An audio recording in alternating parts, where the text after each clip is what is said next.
Then what is very important is to support your spouse, to stand by your spouse, to be fair and just. Here I need to spend a few minutes. What is the meaning of fair and just? Your mother has a problem with your wife. You don't just side with one of them. No, you must be just.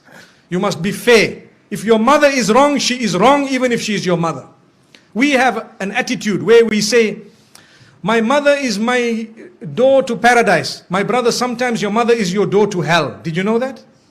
From Islam, I'm telling you, if that mother of yours is oppressive and she is doing something wrong, she could be your door to hell, not to heaven. Do you know that?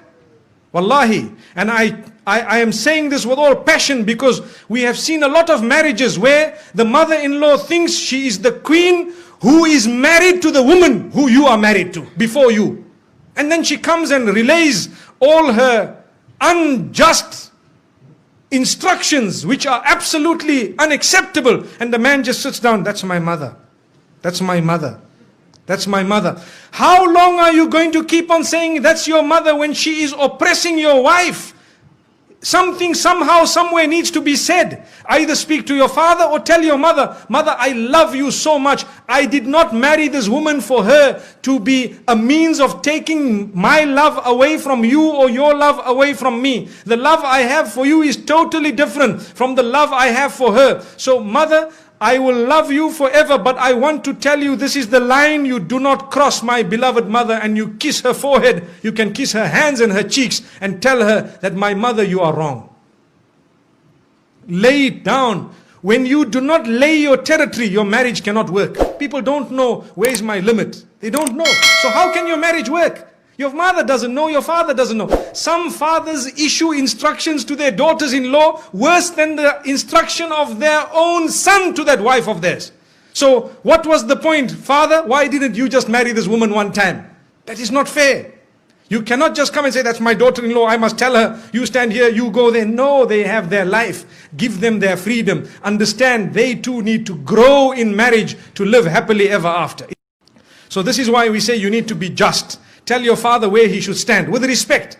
And please, the parents, do not hate your child just because he needs a bit of time with his wife. No. Or the wife needs time with the husband or the children. No, allow them that. Let them go. You do not have to go everywhere your children go. We are going for a holiday, for example, to Penang or to Langkawi. So now father says, we are coming with. Okay, you come with, mashallah. The next year we are going to holiday, we are going to this place, we are coming with. The following year we are... So whenever did they go alone? Never. Why? Because mom and dad tag along. Give them once or twice, a few times, give them their own. Tell them, look, you guys go along, inshallah, enjoy yourselves, and next time we will join you. Perhaps you can arrange for us. Yes, it is very important to look after your parents. Believe me, we are not at all undermining that. That is a rule on its own. Look after your parents, but be just when it comes to your relation with them and the relation with your spouse. Be just. Even your children. Some people, and this happens in some homes, they have more than one child. So the children begin to get children. So those children who live with them in the same home, every time we shout them, we pick on them. Why? Because they live in the same home. And when the other son's children come, because they live far away, oh, my son, where were you? What happened? These children are watching. They are seeing, look at this grandfather of mine.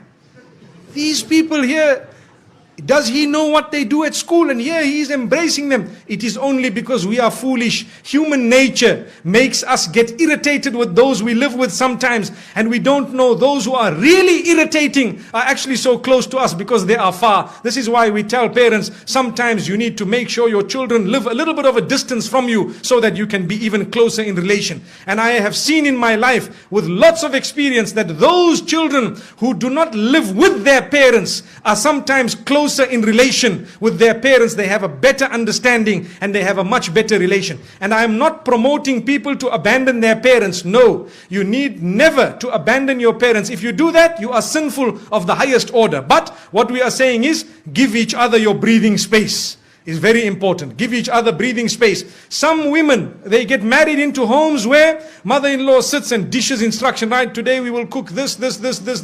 I'm inviting 20 people for lunch, 40 people for supper. Tomorrow morning, 60 people for breakfast.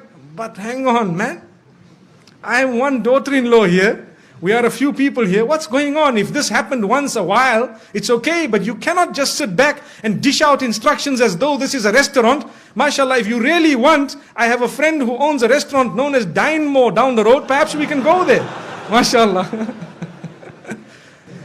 May Allah subhanahu wa ta'ala grant us goodness. So the point being raised is be just, be fair, be balanced. You cannot keep it lopsided all along, because you will have your children, they will grow up, they will get married. How do you like your daughter to be treated? Remember this. Remember, very important point.